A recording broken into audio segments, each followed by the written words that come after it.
Make a list of all the things you can do. Get right on those. Discipline yourself for those, both for the results and for the muscle and for the practice, so that when life hands you some big challenges, you'll be ready.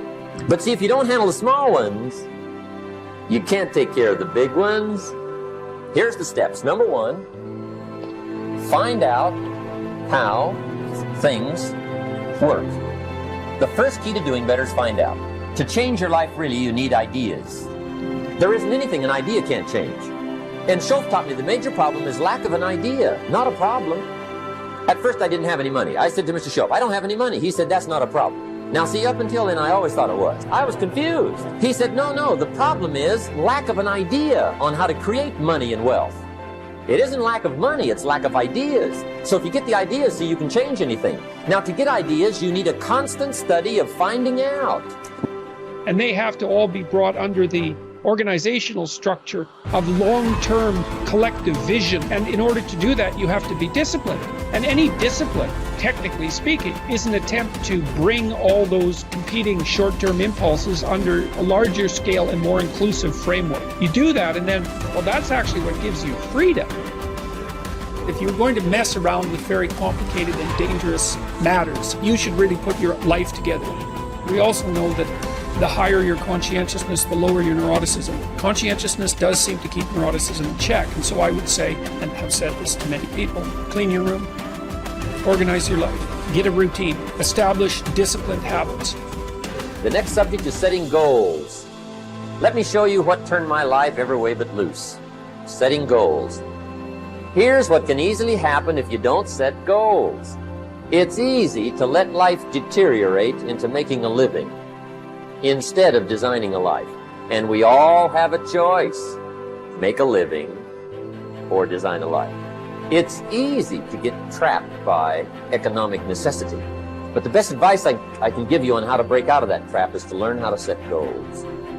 Mr. Schoaf put it to me this way. He said, Jim, if you had enough reasons, you could do the most incredible things. If you have enough reasons. Write down your why. What are you doing this for in life? Your why should be something so big that it changes the whole outlook on how things are with you and your purpose. Think about your passion. Think about your opportunities. And that's how you find your purpose. When that why meets up with your passion, your opportunity, your purpose, then you'll find out.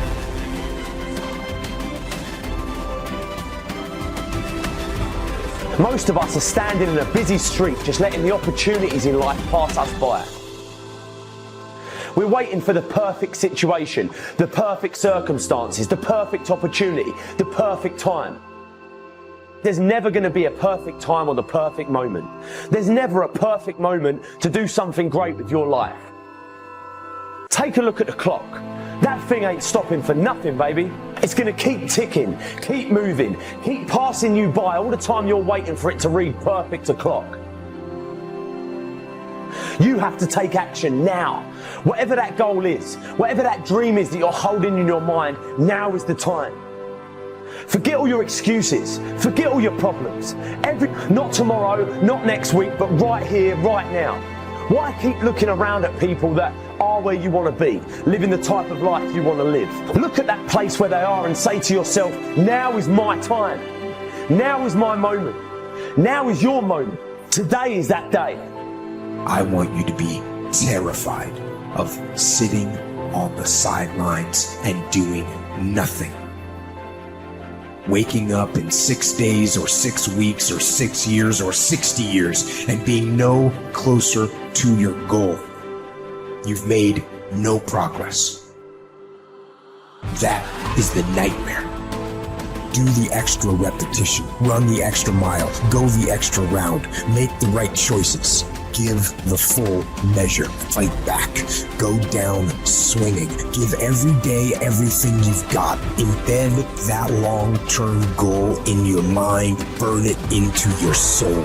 I got here not because I'm the strongest, not because I'm the fastest, not because I'm the best. I never stopped fighting. It got harder and it got harder, and it seemed the further I climbed, the harder it got. But I didn't stop, I didn't quit. I just kept fighting and fighting and fighting. Think about it, write about it, talk about it, hang it up on your wall, but most important, do something about it every day. Every day, do something that moves you toward that goal, that keeps that goal alive and in sight and in focus. Do what you say, mean what you say, follow through for something for one time in your life. One time.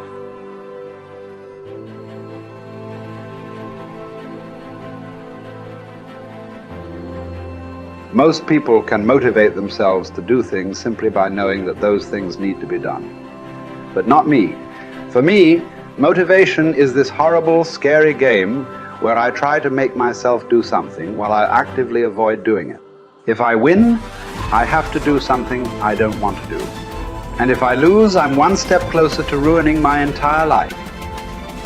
And I never know whether I'm going to win or lose until the last second. Temperance is not deprivation, but command of oneself physically, mentally, spiritually. Demanding the best of oneself even when no one is looking, even when allowed less. It takes courage to live this way. Not just because it's hard, but because it sets you apart. The warrior has awareness. We are aware that we are at war, and the war in our minds requires discipline. Not the discipline of a soldier, but the discipline of a warrior. Not the discipline from the outside to tell us what to do and not to do, but the discipline to be ourselves, no matter what. A weak mind must be constantly entertained and stimulated. A strong mind can occupy itself and, more important, be still and vigilant in moments that demand. Without the momentum of a stern discipline, motivation is mostly a momentary, flighty emotion. For it works best under the supervision of discipline, but can serve as not only an ally, but also an enemy, because in anything that requires your self-discipline, whether going to church, going to classes, going to workouts, going through trainings, completing jobs, reading books, living well, eating healthily, studying, practicing something, the more times you skip, the more relaxed and motivated you'll become about skipping. And the next thing you know, you've quit your fight altogether. Or put in short, the more you skip, the more you'll skip until you've quit. Maybe then you'll see that motivation bears its fruits when watered by discipline, but it spoils when not. We don't need accomplishments to feel good or to be good enough. What do we need? The truth. Not much. Some food and water. Work that we can challenge ourselves with. A calm mind in the midst of adversity. Sleep. A solid routine, a cause we are committed to. Something we're getting better at. Everything else is extra. Or worse, as history has shown countless times, the source of our painful downfall. If the first step is just showing up, committing to doing something each day, then the next step is finding something to focus on getting better at each day. And in this, where cumulative improvement meets compounding returns, we can harness one of the most powerful forces on earth. Think about it. Most people don't even show up. Of the people who do, most don't really push themselves. So to show up and be disciplined about daily improvement, you are the rarest of the rare. Life is filled with all sorts of difficulties and challenges. Work will not always go well. But working out is in our control. It is a contained space in which the only potential obstacle is our determination and commitment. Swim. Lift weights. Train in jiu-jitsu. Take long walks. You can choose the means, but the method is a must. You must be active. Get your daily win. Treat the body rigorously, as Seneca tells us, so that it may not be disobedient to the mind. Because as you're building muscle, you're also building willpower. More important, you're building this willpower and strength while most people are not. The body, you must understand, is a metaphor.